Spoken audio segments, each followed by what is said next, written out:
your leadership journey. So I thought we would start by discussing what, who, what, when, where, when, all those things about leadership. So who? What are leaders? Do you have to have a title to be a leader? No, you do not. Anybody who is any position can be a leader in different ways in your personal and your professional lives. And so I don't want you to think that you have to be a leader, that this is a goal that you're reaching for, that you're going to become the department chair, you're going to become the division manager, and then that is actually why you're cultivating leadership skills. No matter what position you might have right now, you already can be practicing these and having an impact in your lives and the lives of those around you. So anybody can do it. But then what is leadership? Like, what do leaders do? And my favorite quote about what leaders do. Oh, thank Lily, you. we're only seeing. Thank you. I shared the wrong screen, apparently. Thank you for letting me know that. My apologies about that. There we go. Thank you, Jessica. Now everybody sees the screen, yes? Yes, we do. Okay, thank you. My apologies for that. All right, so we didn't miss much. All we were at was the title slide, and then just starting with leaders, who, what, when, where, why. So who is anyone? And my favorite quote now about what leaders do is this one from David Foster Wallace, who wrote it in a Rolling Stone article. A real leader is somebody who can help us to overcome the limitations of our own individual laziness, our selfishness, our weakness, our fears, and get us to do better things than we can get ourselves to do on our own. I actually learned of this quote from a Harvard Business Review video, which I'll share a link with you at the end of today's session.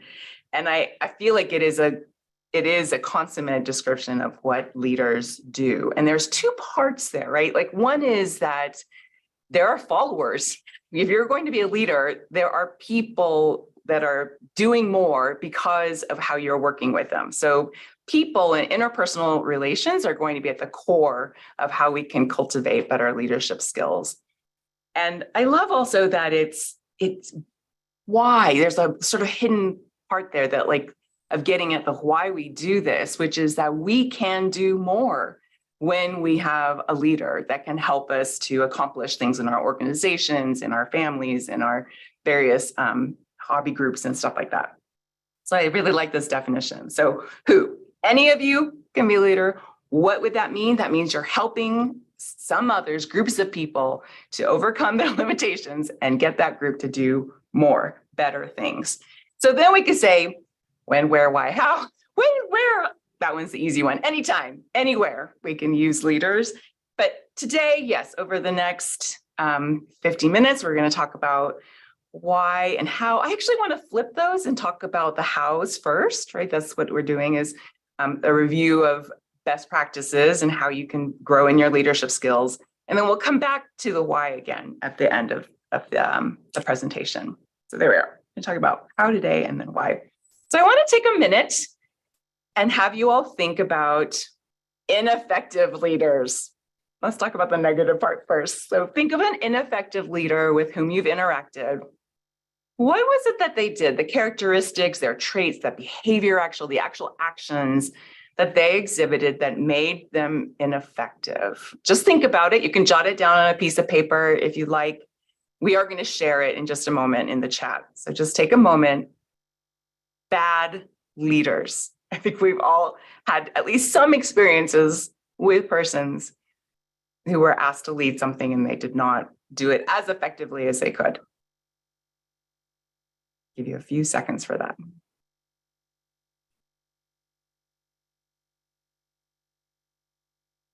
And now reflect a bit and let's do the opposite. So now think of an effective leader, somebody that you admire. You could even be, and later, if you feel comfortable sharing who they are, that's great, because we will share by chat again. But maybe think of their position. Like, is it a coach? Is it a boss? Is it somebody that a friend? What were the characteristics, traits, and behaviors that they exhibited that you feel make them effective? Take a few seconds. Like I said, jot it down if you can. Reflect on that. And now we're going to share. So I'm a professor at the University of Nebraska, Lincoln, and think, pair, share is often a tactic that we use where we ask the students to think about it, as I just asked you. And then normally we would pair you up so you could like talk about it, but we don't have a lot of time to do it. So we're just going to share it all together. So let's hear, like, you'll use the chat function if you make sure you're chatting to everyone. And if you wouldn't mind sharing, what were some of the not admirable traits that you thought of when you were thinking of the ineffective leaders that you know? And I will also share some of mine at the end of this. Thank you, Giorgio, for getting us off on no accountability. They put other people down, indecisive, they won't listen. These are good. Lack of communication, they're not open to that's sort of the discussion side, demanding unreasonable expectations. Oh, I like that one. I don't want to take credit for everything. The ethics are at fault, disorganized, taking credit for other people's work. Excellent. And we're going to save this chat. And I bet if I had saved it and I could have like taken your input, I'm hoping that today's talk will help you to try to avoid many of these things, that you should avoid being selfish, indecisive. You should not take credit for others' work, things like that. So thank you for sharing those. Two that I often think about, and I believe that some of you may have added this, this is a phrase that we hear in the leadership readings about inauthentic leadership, that it just feels like they are not being them true selves, their integrities in doubt.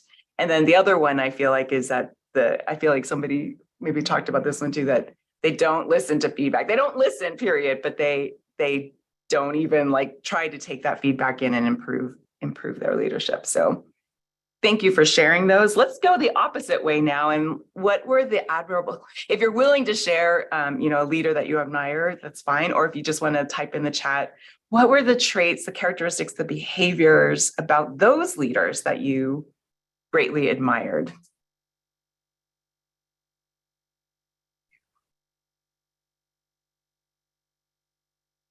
Challenging people to be better, perform better. Yeah, and that was at the core of that definition by David Foster Wallace. They're engaging. They give you guidance, but freedom at the same time. Good listening. Yes, that's certainly a counterpart to some of the chat inputs from the ineffective leaders. They recognize the contributions of others on their teams, kind, far-sighted, and fair. These are good. Thank you very much for that. Oh, sorry, I'm going to try to move my chat button here a little bit. Supportive.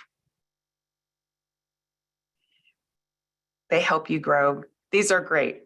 So these are in a way, the skills that we want you to be cultivating as you are growing your leadership skills. Elevate, empower, motivate.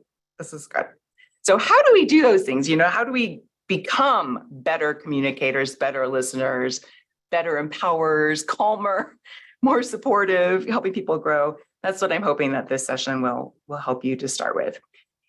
In my opinion, the foundation of a lot of the things that you all are talking about, when we look at the admirable traits, the foundation is what we call emotional intelligence. This comes from a very classic article from the Harvard Business Review by Daniel Goleman. It's dated even from 1998, but of what makes a leader. I highly recommend this article, and I have taken some slides from a presentation that Harvard Business Review makes possible so that you can understand, because this is the foundation. And on top of that, I'm going to share some of the skill sets that I think we can develop. But the foundation of it all is, oh, thank you. Yes. Thank you, Kathy, for noticing that. So can you not change it to everyone? So what we're saying is that the participants can only chat to hosts and panelists, not to everybody. Okay, my apologies for that we didn't have it set up so that you could see all the chat. I don't know if one of our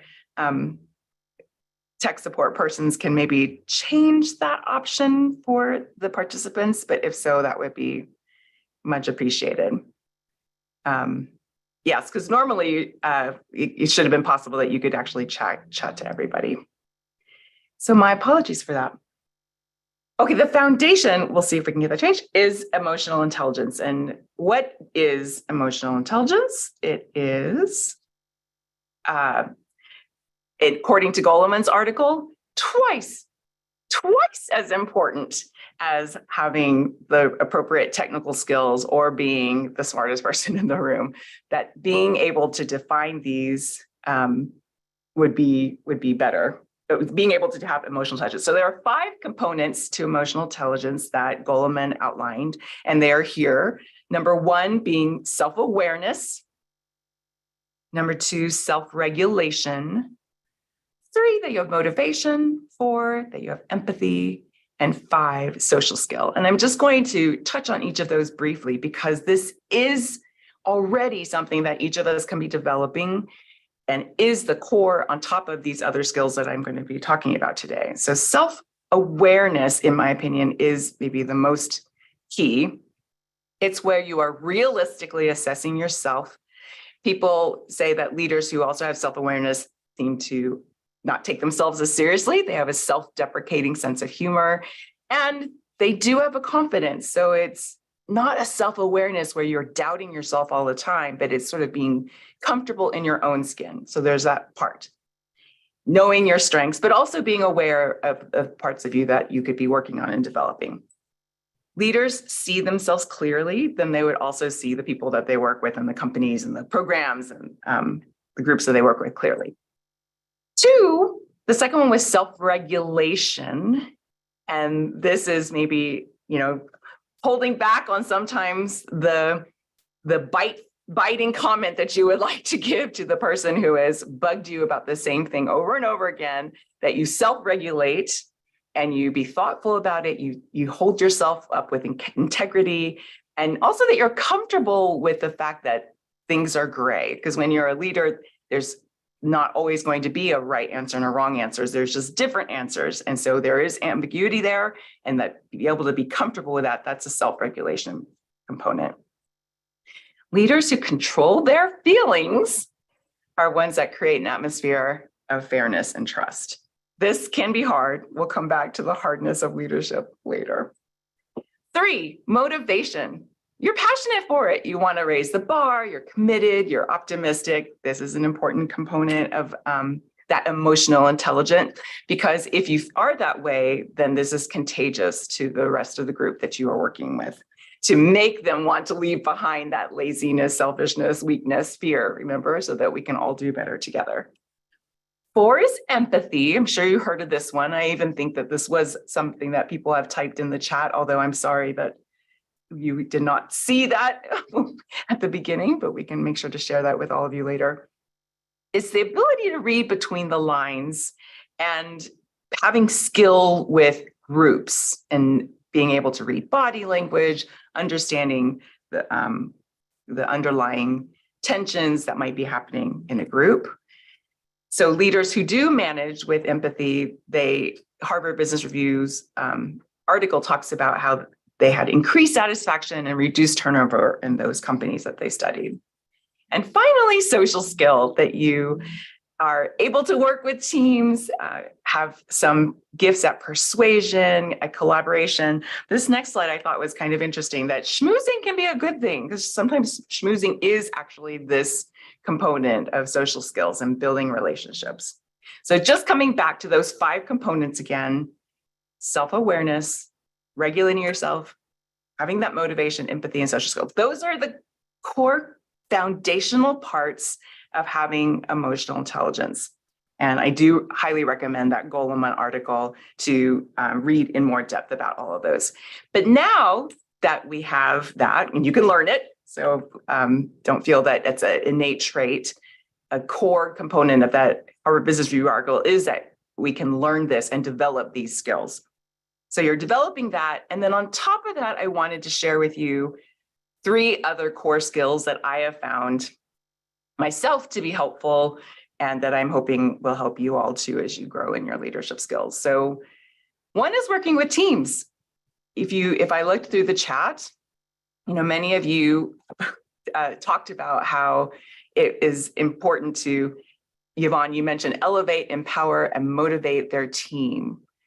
Recognizing contributions of others on their team is something that Ed shared. So empowering individuals, David, thanks for that. But there's clearly a group of people that we're working with. And so maybe it's an informal team, a formal team, but how do we do that better to make sure that we are accomplishing what leaders do? And then I will delve into these 2 other skills which build on that. We have to have difficult conversations. How do we do that more effectively? And then one of those difficult conversations, thank you, Angela. Angela's just commenting that it should be that everybody now can see the chat feature. So thank you for setting that up. Another difficult kind of conversation that I think that I have really had to develop over my leadership journey is how to give and how to receive feedback well. So we'll talk about each of these 3. Okay, so let's start with teams. I am going to refer to a lot of books. I have done most of my leadership training. As Angela mentioned, I did participate over a decade ago in a training session for academic leaders, and that began my journey of reflecting and thinking about how I could build on these skills. And over those past, I think that was 2013, so that was 10 years ago, I have been accumulating a library of favorite books. And so I am going to be pulling from those favorite books. So my first favorite book has to do with working on teams, and it is our core skill number 1. And it is Patrick Lencioni's. And I know I have this, it's not gonna work because almost I put it in front of myself. Patrick Lencioni's 5 Dysfunctions of a Team, a Leadership Fable, written really well as a story, very easy to digest.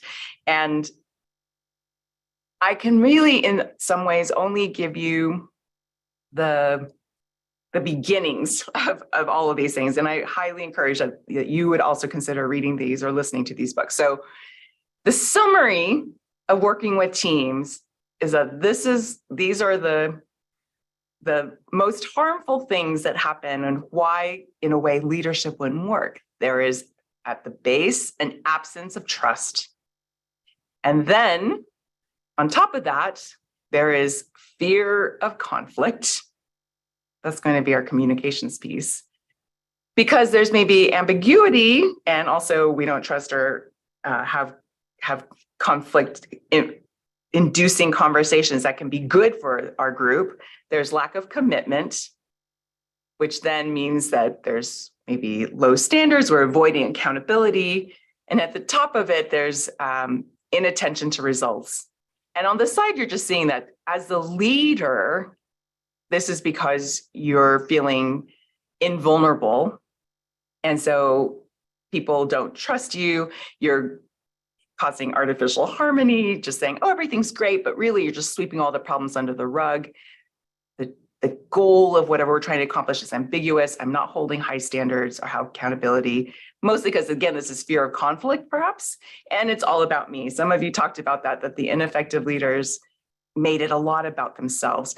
Okay, maybe not looking at it from the negative viewpoint. Let's look at it from the positive side, right? When we work with these teams as leaders, we want people to trust one another, that we can count on each other.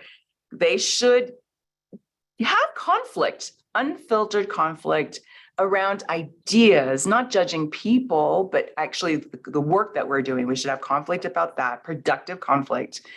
Then as a group, we should commit to the decisions, commit to the actions we want to take, hold each other accountable, and focus on the achievement of results. So this is one that I think about often because I am a department chair right now at the University of Nebraska in the College of Engineering. I have a leadership team. I oversee 3 academic degrees, and I have 6 people, 6 faculty on my leadership team. And it is something that I think about, are they trusting me? Are they afraid to bring up questions that might cause conflict? Do we have clarity when we don't accomplish something or they don't accomplish something? How do we hold each other accountable?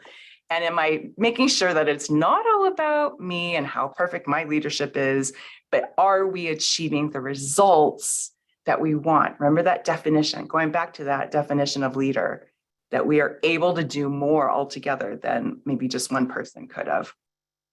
And 2 things that I always like to highlight. Oh, it is very hard sometimes when I'm in this leadership team meetings to avoid groupthink. We have a powerful desire to all have consensus, to be hunky-dory, kumbaya. And when you're leading, be very wary of that. You're not a good leader if all of a sudden everybody agrees and there was like, oh, that was so simple. That is the propensity of us in a group to want to follow the herd and be agreeable and not be seen as a person that causes conflict. But that is actually not how we should lead teams. So one of the things that some of the other teamwork readings talk about is that it's actually good when you have a deliberate team like I have, a leadership team like I have, that I do designate one of them to deliberately be the deviant. Some readings call it the deviant, some call it a minor of conflict, MINER, that somebody is there to prevent us from doing that, to be like, oh, wait, it's in a way normalizing this conflict, right? To say okay, let's stop. It seems like we're all thinking this, but let's stop. Is it true? Have we actually thought about all the diverse opinions in this group?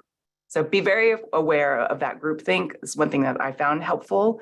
And the other thing that I found helpful as I work with teams is people always want to say, oh, we've already spent so much time, so much money, so much effort on this, and they don't want to stop on an effort that maybe is already just a bad decision. So that's another one, is to be aware of sunk costs when you're leading a team too, that don't be lured by wanting to keep going because you've already spent so much money. It's better in a way to cut there. Okay. So I can only give each of these core skills a few minutes. I'm sorry, but this one is one that I think is good. And because there's this communication piece, people fear conflict. And in some of the questions that some of you turned in before this session, you asked about the communication conflict. How do you have these difficult conversations? The core skill number 2, then, digging a little deeper or maybe higher on the pyramid, is having difficult conversations. So my favorite book there's a couple, but the one I'm going to talk about today is Crucial Conversations. And I believed in this so much that I actually became a certified instructor for Crucial Conversations. And I have all the members of my leadership team work on this with me. And I feel like it has really changed how we can have and hold difficult conversations. At the core of this model is saying that people don't have difficult conversations because they feel like they're making a choice that they're going to be kind. I'm not going to tell Lily what I really think about her idea. She's the boss, first of all, so I'm not going to tell her because I'm scared of that, but also because I think I want to be kind. So I'm not going to be honest, I'm going to be kind. But at the heart of this model is saying that's false. That is a false choice that many of us choose to make. And yes, of course, you get uncomfortable maybe having this difficult conversation, but this is a skill set you can learn, and I have found it very helpful. This graphic is a snapshot of it, and I can't go into this whole training. Crucial Conversation training is about 12 hours. And we could certainly, if some of you are interested, talk about maybe having such a workshop. But I did want to highlight 2 things that I feel like are the strongest takeaways about having difficult conversations. And that's true whether you go through this Crucial Conversations model, or one of my other books is Nonverbal Communication by Marshall Rosenberg. And the same concepts are in there, but I'm going to use the Crucial Conversations model for you right now. So it has these steps of how you hold it, and basically helps you to frame it so that you can hold your emotions at bay. I stepped into the department chair position 2 years ago here at the University of Nebraska. And one reason I had avoided that position was because I knew I had to have annual evaluations with tenured faculty who are colleagues that I've been colleagues with for decades. And some of those are going to be difficult. And this skill, this framework has really helped me to work through those conversations, to calm my fast beating heart when I'm really feeling distressed and in conflict with some of the people. So I highly encourage all of you to get the book, to maybe take a training, but I'm gonna just say that the process of learning is a framework. And the first part is you get unstuck, you think about why you should have this conversation. Then there's a step called master your stories. So this is before you have this conversation, you'd have to get unstuck, master your stories. Then there's a part where you think about what you want, start with heart, state your path, then think about what they're thinking about. And in the end, you have an action. Okay, that's like 12 and a half hours of training and a 1-minute summary. But to make this a little clearer, I'm going to focus on 2 of the core components that I think are really important for everyone who is wanting to develop leaderships. So one is mastering stories. So first, to master your stories, you have to understand that when somebody does something, that there's a path to that action that's being taken. So you see and hear something. When you see and hear that, you are telling yourself a story in your head. That story makes you feel a certain way. And then once you feel that way, you act out on it. And so as a leader, what's important to me is actually this part right here. We have to be very careful about the stories that we are telling and be aware of the stories that other people have in their heads. So I'm going to leave this, sorry, let me just try to get out of this and go to a different, this is actually from the Crucial Conversations model. I want to make sure that everybody can see that we're about to watch a video. And this video shows Chen. Chen is a manager. And I'm just going to have you, the video will tell you, like, he sees and hears things that makes him come up with a story, which makes him feel something, and he's going to take an action. So this is what we're watching for each of those elements.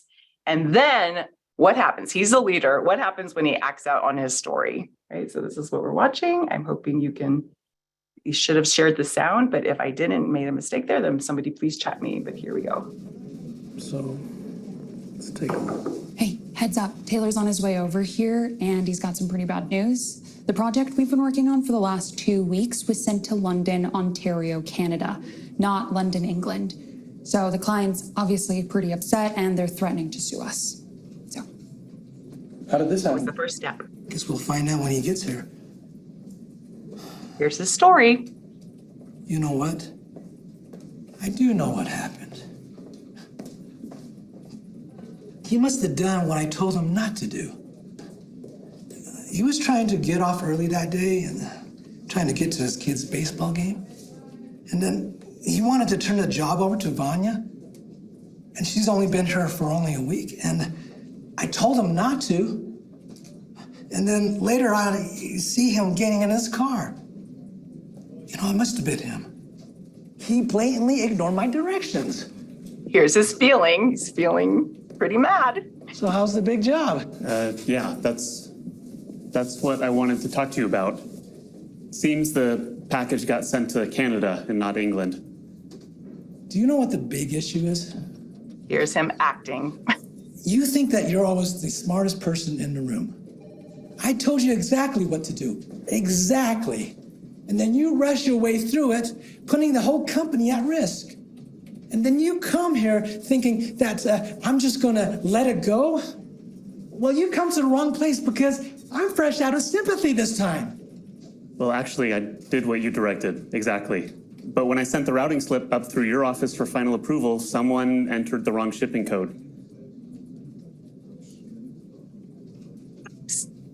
Well, I mean, that does happen.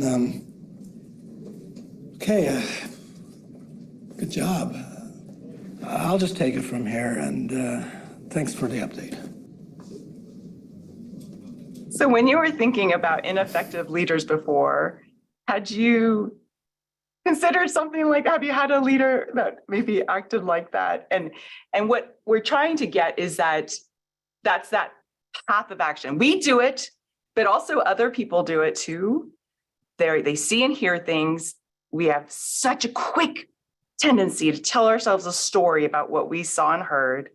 That story makes us feel an emotion. In this case, Chen was so upset because he was certain that that person had disobeyed him and not done what Chen had asked. But in truth, and then he acts out, he has this terrible moment with the employee, and it turns out that he was wrong. So when I am, yes, thank you. That's exactly right, David. Like, make sure you get both sides, pause for it. And another key part is this, what we see here on the screen. This one tool alone, I think, is a really powerful one of all the ones that they talk about in the Crucial Conversations framework. Separating facts from stories. So this is an example they have in that training, that they have a story, you watch a video about a person who's angry like Chen was, and then you are asked to say, tell me some facts about what you saw. And these are common facts. People say, oh, he was angry. He was accusatory. He was aggressive. He invaded the other person's personal space. He stormed to the room. He stood while Chen sat. The fact is that only one of these bullets is a fact. The rest of them are stories. And the way we differentiate that is facts are observable actions, incontrovertible things that you see or you heard, not what you think you saw, what you think you heard. Stories are when you tie judgments to them. And so many of these already have a judgment tied to them. And this is one of those things that and the action itself could actually tell 100,000 different stories. And you've picked one of them, maybe one that's very common, but it may not be the accurate one. So in the chat, can anybody tell me which one is the fact of these 6? Like, that you haven't seen the video, but when you look at these statements that you might, like, this person's angry, this person's accusatory, which one is, yes, thank you, Kathy. The very last one is the only one of these that is a fact.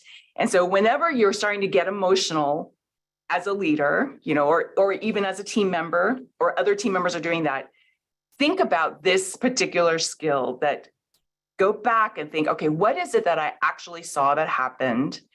I just told myself a story that he's a jerk, or he doesn't respect me, or whatever the things are as a leader that might be making it difficult for you to self-regulate. Remember that emotional intelligent core, that foundation, and go back and be careful of the story that you're telling yourself. You have to separate them.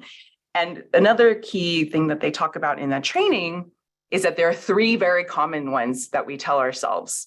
Oftentimes we say, it's not my fault. And so this is what they call the victim story. There's another very common one, which is it's that person's fault, which is in a way what Chen was falling into, right? That the employee messed up. They were bad. They didn't do what I told them to do. The third one is that there's nothing I can do. And so you keep having the same conflict, perhaps. So that's a flavor of one of the of holding difficult conversations and growing that skill. And one of the most important ones I really want you to hear, which is be very careful whenever you are leading and want to grow your skills, to be separating that and careful of your stories, because they can make you act in a certain way, lead in a certain way, and you need to take a pause, just like you're saying, and think about it. Okay. The other one I was hoping to have some time for is about making it safe. So this is more on how to actually have the difficult conversation. And so I'm going to try to go ahead and take the time to watch this video as well. So we'll watch this one. We're watching Jose and Alvaro. They are peers and rivals. They're competing for the same projects. They're both working hard for the next big promotion. Alvaro thinks that Josh has been undermining him for months. And so Josh is going to come and share some feedback with Alvaro. But if you were Alvaro, how safe would you feel? So let's watch this. Hey, Alvaro. Hey, Josh. Heard about you struggling at the budget meeting. What do you mean? I think I know what's causing some of the problem. I'd be happy to share some ideas I think that would really help. So this was Alvaro, this is Josh.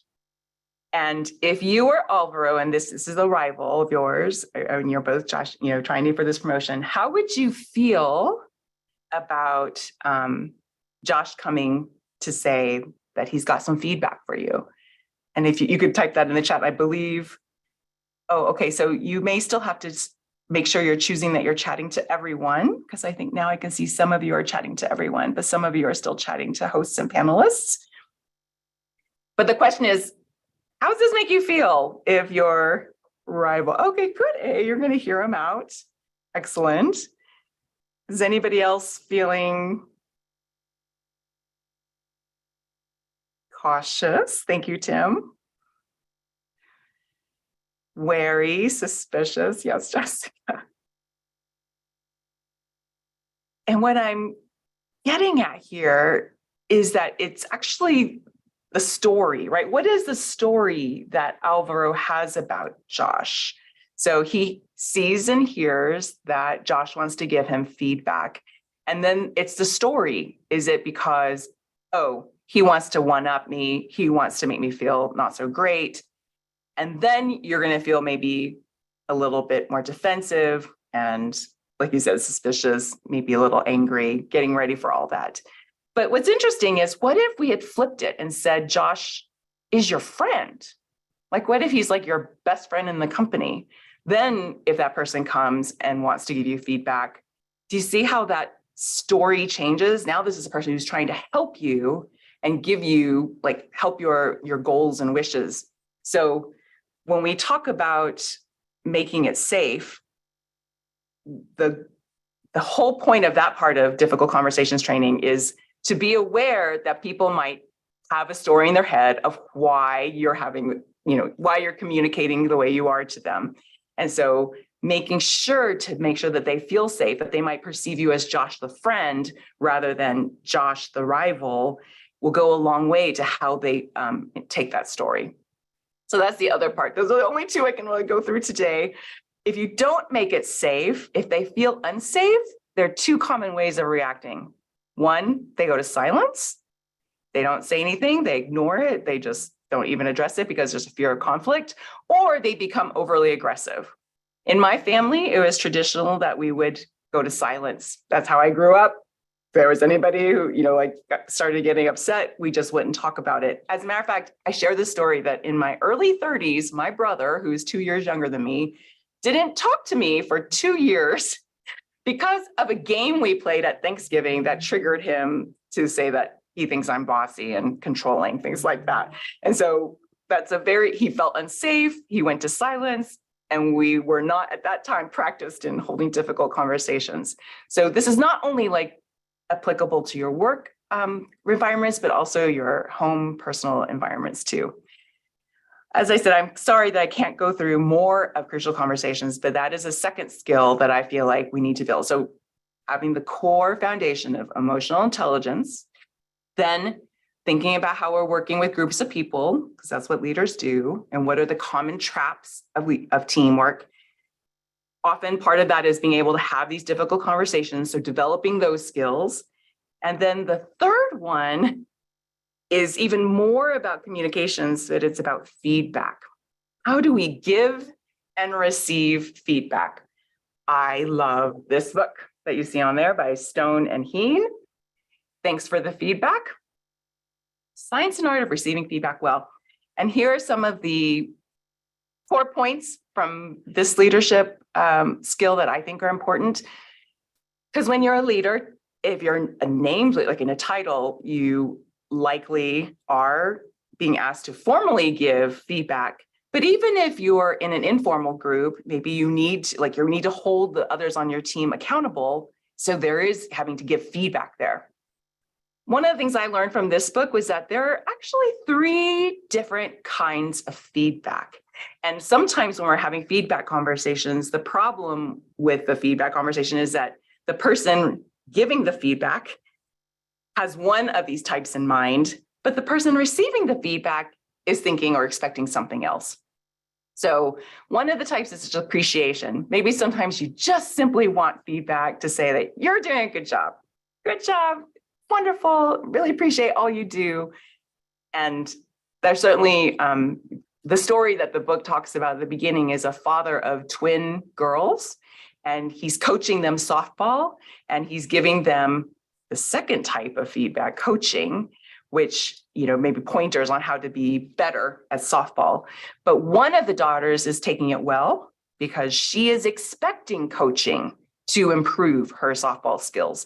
But the other daughter isn't, because she really just wants appreciation. She just wants to hear how good she is doing. And so part of giving and receiving feedback more effectively is just already making clear, what kind of feedback are you expecting? And am I giving that to you as you expect? So I think you understand appreciation. Coaching, as I was just saying, is in a way what we'd call formative. How do you help somebody to be better? In that scenario we just saw with Joshua and Alvaro, maybe it's if they were friends, right? Then Joshua might be giving him some coaching advice. He's not just going to give appreciation and be like, oh yeah, you did a good job in that team meeting presenting your ideas. But maybe maybe he knows that Alvaro wants to advance. And so he's like, okay, I've got some coaching for you. You know that I'm doing coaching right now, right? Not appreciation. Evaluation is what we would call the summative feedback, right? So maybe this is the once a year when I'm meeting with all my faculty and I have to give them an overall summative evaluation of how things went. And then that is more of a formal evaluation. The book actually talks about how the best annual evaluation meetings or quarterly evaluation meetings, or however often you might have evaluation meetings with people you lead or the person who leads you, who manages you, let's say, it's often good to separate these, because sometimes when you hear your summative, it can be hard to listen to the coaching things. But this was already one concept from this book that I thought was very helpful as we grow in our leadership skills. Another thing that I think is very important here has to be specific. I just got feedback 3 days ago about, and this was something that I think somebody brought this up as a question, that I do not see, there are some people on my department. I have 30 people in my department, my academic department, some people who feel like I don't trust them. And so that was a feedback. Now, that feedback is actually hard for me to use because it's not specific enough. So I did try to push when I was having this conversation with the person. I asked, can you give me a more specific example of the actual action, right? Going back to that crucial conversation framework, what was it that they saw or heard me do that they are interpreting it as me not trusting them? So having more specific feedback and asking for more specific feedback is going to help us become better leaders. 2 more things from the feedback book that I love. One thing is that when I get feedback, it's always hard, right? We know it. We've all gotten feedback. It's hard because I always want to point out what's wrong with their feedback. So for that example, you're not trusting people, Lily. And in my head, I am wrong spotting.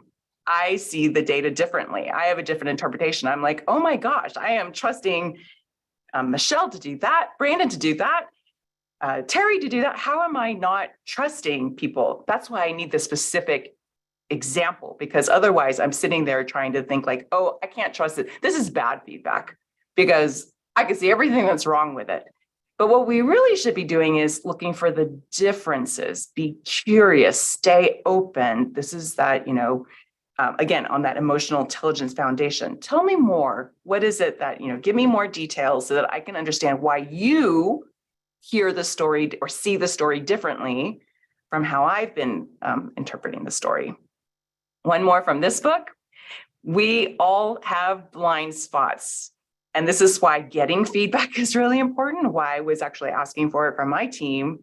And I think because of time, I'm not going to go through these 3 very common amplifications in great detail, but there's an impact of emotion, there's an impact of how we think of it as internal or external. When it's feedback to myself of something I'm doing wrong, I tend to say that's external. It's the situation's fault. But then when others are giving feedback, they tend to think it's internal to me, that it's my character. And another one that's very common is intention. What's my intent? But that's the impact that it's having on others. So another great book that I would definitely recommend. So those 3 skill sets, building on top of emotional intelligence, working with teams, having difficult conversations, and then even more specifically, this one to make sure that we're holding people accountable and doing better to be able to give and receive feedback. Okay, so in these final moments, I want to talk about the fact that leadership is hard. It's not easy. I like this quote from an article that came out in the Harvard Business Review just this past year. Leaders are expected to attend to employees' mental and physical health and burnout, also addressing their own. They have to demonstrate bottomless sensitivity and compassion because we are growing that foundation of emotional intelligence, right? These days, providing opportunities for flexibility and remote work. And all of this, while we're managing the bottom line, we're trying to do more with less these days, and we're overcoming challenges with hiring and retaining talent. It is hard. And I have certainly, in the 2 years that I've been department chair, I was so happy when I read this article because this in a way was like calming to me, or at least to say like, yes, this is hard, but having to deal with all this because people don't come back often with the feedback that you're doing great. They're not showing the appreciation, right? They have so many ways to coach and evaluate you. And from my standpoint of what I hear and see and how I tell the story, I'm trying to do the best I can. So this is just to recognize it's hard. One of the books, another quote that I like comes from Theodore Roosevelt. Some of you might be aware of this because it was in Brene Brown's book, which is my next book that I have here that I love, Dare to Lead. It's not the critic who counts, not the man who points out how the strong man is stumbling or how the person doing, how the leader, it could have done better. The credit does belong to those who are in the arena. Their faces marred by dust, sweat, blood. We're striving valiantly, erring, coming up short. But there's no effort without error, shortcoming. But the why in the end is that we know the great enthusiasms, the great devotions. At the best, we have the triumph of high achievement. And at the worst, at least we failed while daring greatly. So this quote is attributed to Teddy Roosevelt. And as I said, this one really called to me and is a core component of Brene Brown's great book, Dare to Lead, which I think does talk about this, how it's hard and how it is very easy to revert to some of the practices of ineffective leaders, the ones that some of you shared at the beginning, that unfortunately not everybody could see. But so to counter that, right? It's hard. I still think that the best thing to help with that is to keep building on our emotional intelligence foundation, that it's really about self-reflection. So thinking about what do I naturally do, focus time and energy on developing those. And just a quick plug that if you haven't done this before, one of the ways I started was a book called Strengths-Based Leadership, Clifton Strengths 2.0. There are, I think, 32 of them. And you can read the book. It tells you all about these strengths that is basically run at Gallup.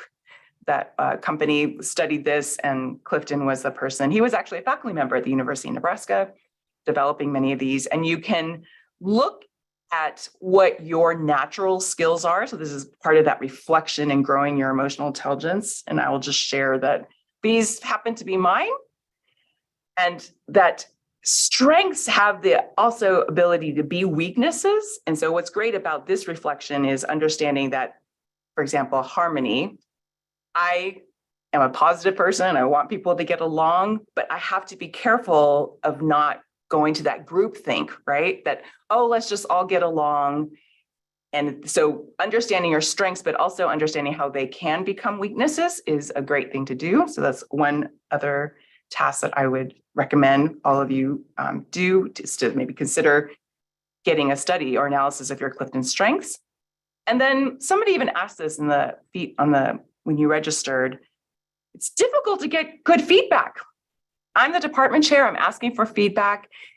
That person, when he said to me, oh, there are some people who don't trust you, and I asked him to be more specific, he still would not do it because I have the department chair title. So there's a fear of retribution. Maybe he doesn't want to hurt my feelings. What I would say is that it can be hard as you rise up in leadership to get honest feedback to become a better leader. And then I also wanted to say that it can also still be hard to receive, right? It's still hard to hear how you're not being a good leader, which is why I was saying that you have to be careful about wrong spotting. Think about being open-minded. What is it about their story that's different from my story? And I believe that number one, self-awareness is still at the core. Reflect regularly. So what went well, what didn't, and look for trusted contacts. Last comment, don't be afraid to fail, because it does happen. I have certainly, as I've grown in leadership, had some failures. I was president of the Acoustical Society of America, and there was one executive committee meeting that went completely badly, but we use those as opportunities to learn. So these references are in my slides, which I will share with Angela and allow people to, they're hyperlinked. This is that video where they talk about that quote, and I will be happy now to take questions.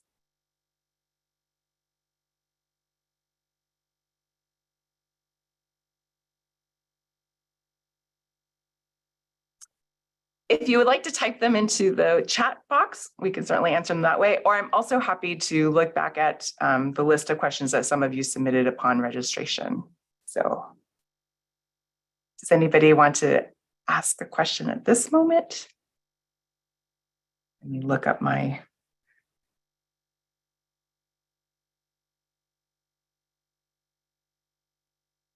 Sorry. Right, Lily, I have a question. Do you have any tips for a new manager or leader on how to delegate work and responsibilities? Was that one of the questions that was? Yes. Yes. How to delegate. Yeah, there was a tip for me. Yes. And also how to tell people what to do, because it's somebody else had this. It's more easy to do things by myself than to ask others to do it. So delegating, so I think that having those better communication skills is core to that, so that it doesn't come across as, being domineering or bossy, but, building trust and then being able to say, okay, how are people's loads doing, and having more open communication to understand who can take it or not. Now, I will tell you that I still struggle with this, because one of the things that I find is that the people that you delegate to are not going to maybe do it exactly the same way that you would do it, right? So maybe you would have done it differently, or maybe you would have done it in your mind better. But that is something that we have to struggle with, that as we grow in leadership skills, we accomplish more altogether than we can singly. And so if you do want to become a more effective leader, it is practicing how to continue, not saying that I'm going to do it, but to have good, helpful conversations with others and be able to delegate that task. But it is a difficult part. Another question that came in through the questions ahead of time was tips on time and project management. So we didn't really have time to do that, because in a way I was talking about some of these skills that are more based on interpersonal reactions or interpersonal relationships with people. But when you talk about organizational skills, there are things you can learn in that realm as well. And I do find, I just went through actually a training called Getting Things Done. And it's a book by David Allen, but they also offer training on it. And I do think it is diligence to, so there are frameworks out there of how to stay organized and how to clear your brain so that you aren't feeling overloaded and stressed. And so I do recommend that you look at the Getting Things Done framework. And then another one that just came out last year, I think is called 4,000 Hours. It's on my reading list. I actually haven't read that one yet, but I thank you, Ed, for your question. You're chair of a town function, the town manager you like, but he thinks he should be in this particular situation, my agent. He's accused me of ignoring his direction. Thank you, Ed. I think so.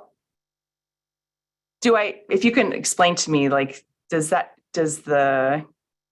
the chair and that person's the manager. So in a way, is the manager supposed to be deferring to you? I'm going to assume that that's what it is, that you are actually in the top position.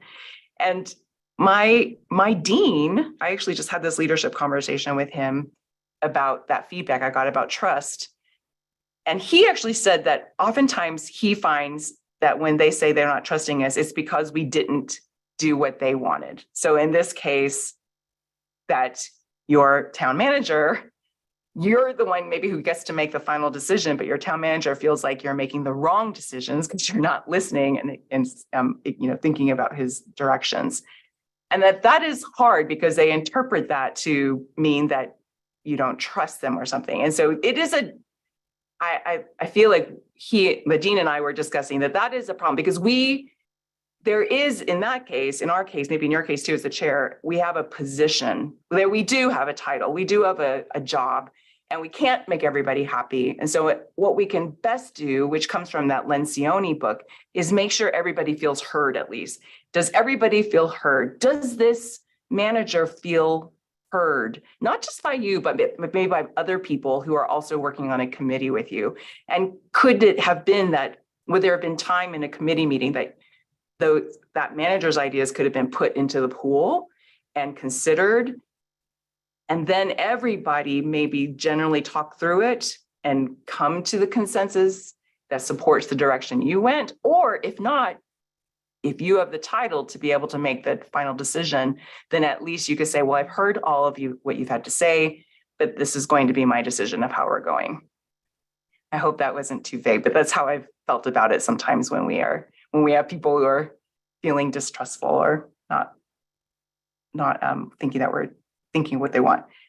Any thoughts on the importance of leader knowing when to give up on a problem employee? Oh, I have one of those problem employees myself. So I think it depends on your situation. One thing I've learned in academia is that sometimes leading in academia is like leading a volunteer organization, because I have tenured faculty that I can't fire unless it's under extreme circumstances. I think in the real world, sometimes it's a little easier to deal with a problem employee because you can say, you can document and then giving formative coaching and then eventually having an evaluation that's summative and saying, okay, you're not meeting the goals. But for those of us who can't do that, particularly in academia, it has been difficult. I'd like to think right now, I guess maybe I'm still naive enough to think that we can't give up, that we still should keep trying to solve the problems. I see that it's 2:01, Angela. I'm sorry that I went a little longer on my presentation maybe and didn't allow for as many questions. That's perfectly fine, Lily. And thank you everyone for attending today's webinar, and Lily for presenting such an engaging session. You gave us a lot of things to think about, and it's such valuable information. Please be sure to check out the membership options and benefits. Oops, there we are. Please be sure to check out the membership options and benefits at avs.org under the membership tab, which includes registration discounts and technical webinars, as well as announcements on upcoming events and access to the technical publications and libraries. And please remember to complete the survey. Your feedback is important to us, and it is certainly appreciated. Thank you once again for everyone for joining us. Thank you.